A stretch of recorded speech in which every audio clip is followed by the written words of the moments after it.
important people. Oh, I just got back from one of my favorite things. An execution. They chopped his head right off. Ha! And he deserved it too. He was a rebel. He was a traitor. He was out to get my crown. He wanted to be king instead of me. I knew it. So I had my guards arrest him, and they chopped his head off. Ha ha! He thought I wouldn't do it, too. He thought I'd be too scared, too weak to do it, since, he was my son and all. But I'm no weakling. I am Herod the Great. I am a tough man. Nobody gets in my way. I do what I want. And if I want somebody dead, they're dead. Why, just the other day, I suspected my wife. Let's see, which one was she? It was my third wife. I suspected my third wife of trying to steal my crown from me. Maybe she wasn't. I'm not 100% sure. But I thought maybe. So guess what I had my guards do?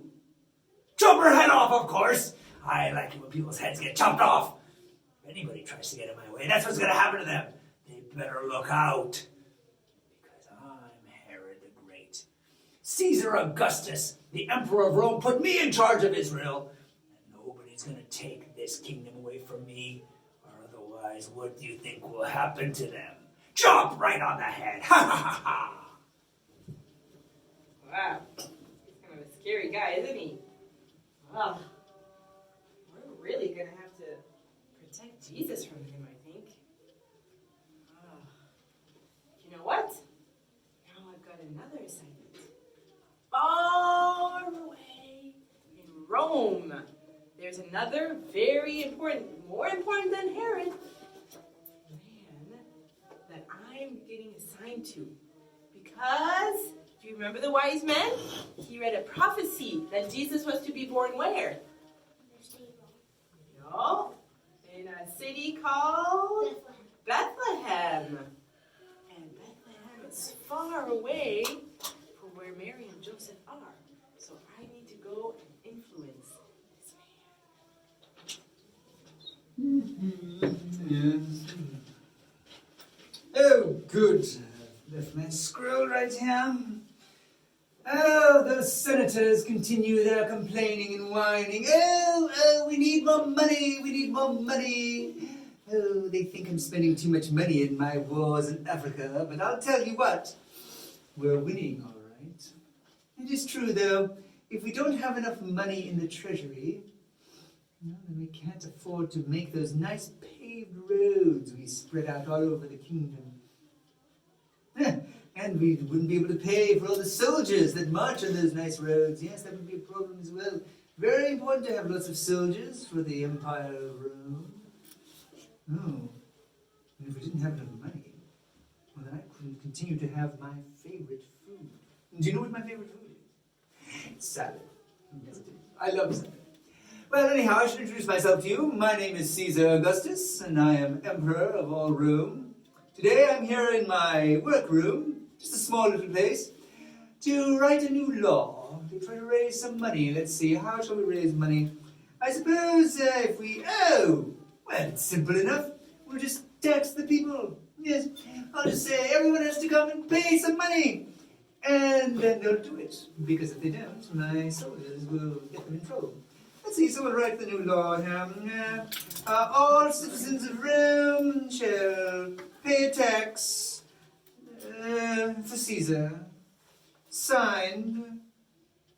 Wait a second. How are we going to... It seems to me that if we're going to be sure that we've got everyone to pay the tax, we need to know how many people there are. So we might need to, first of all, make a count of everyone in the empire. Yes, I'll have a census. That's what we'll do first. Yes. Okay, before the tax part, first we'll say everyone must, how will we get count of everyone? It's going to be very difficult if we all have to send soldiers out to every house all over the... Oh, I know, of course. Yes. Here's what we'll say. Everyone must return to the city where they were born and get written down, registered. Registered sounds more magisterial. And so that we may know how many of you there are, and then we can tax you properly. Yes, that's very good. Yes, I think that'll come out just fine. Signed, Caesar Augustus. Make sure that's dry.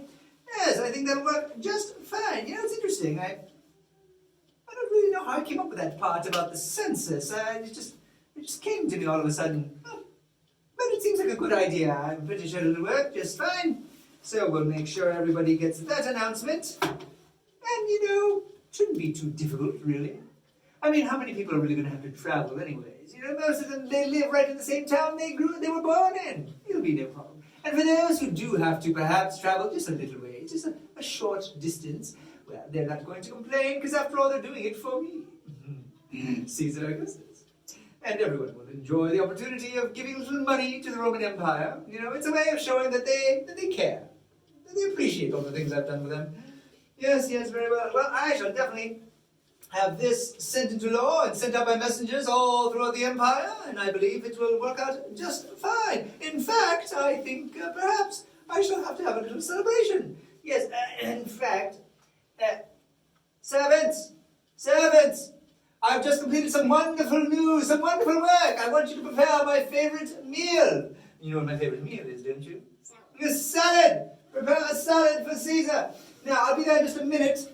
I just have to finish dressing. Oh dear, I'm stuck. I'm coming. Keep the salad waiting for me.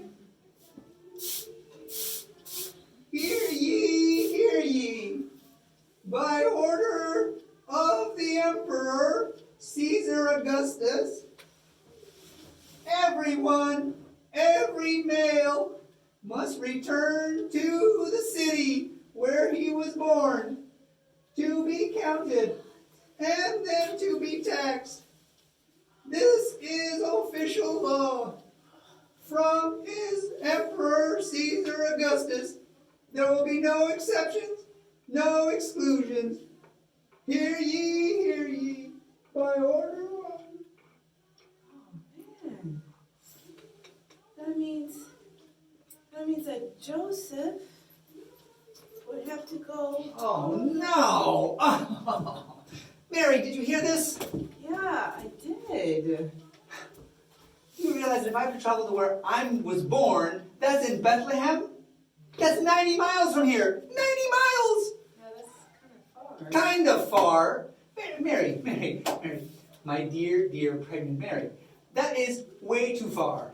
And you're gonna have this baby in just a few weeks at the most. It would take me at least a week to get down there, and then a week to get back. Even if I hurried, I can't leave you alone at a time like this. Well, maybe I should come with you. Come with me, Mary, my dear, as I mentioned before, pregnant Mary.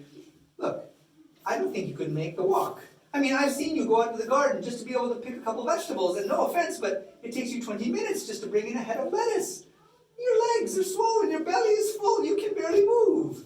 Yeah, you have a point there. Oh, what am I going to do? Oh, I know. What? What if I rode a donkey?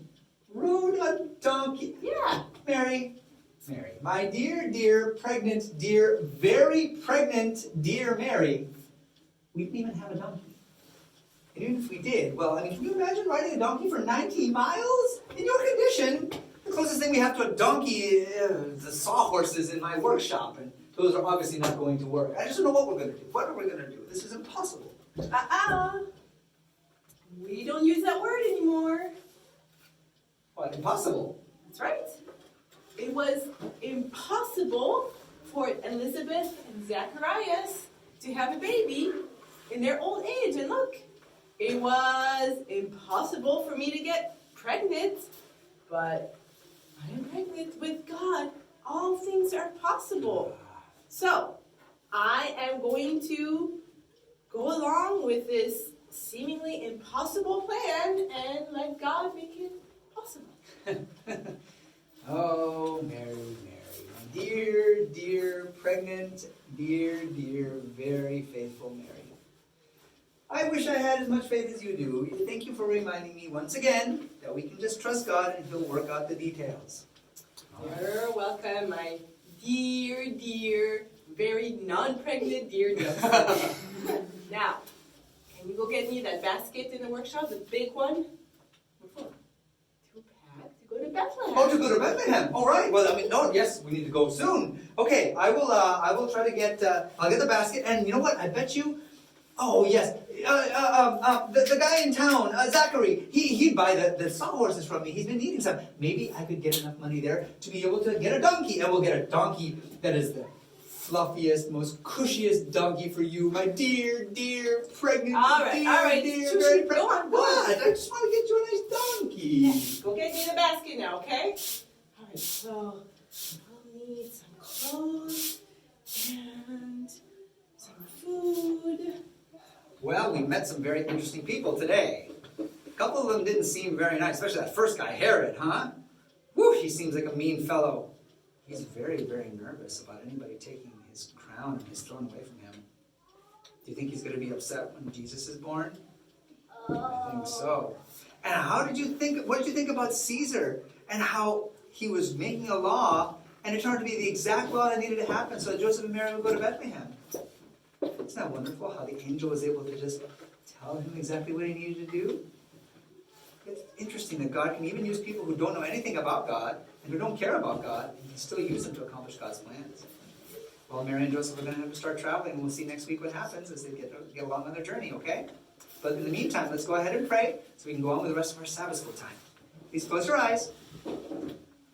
Heavenly Father, we thank you so much for this day, and we thank you that we could have this time to remember again all the wonderful ways that you worked to make all the little details happen so that Jesus could be born, to fulfill all the prophecies that have been given, and to do such wonderful things for us here on earth. Help us to always appreciate what Jesus did for us. We love you very much.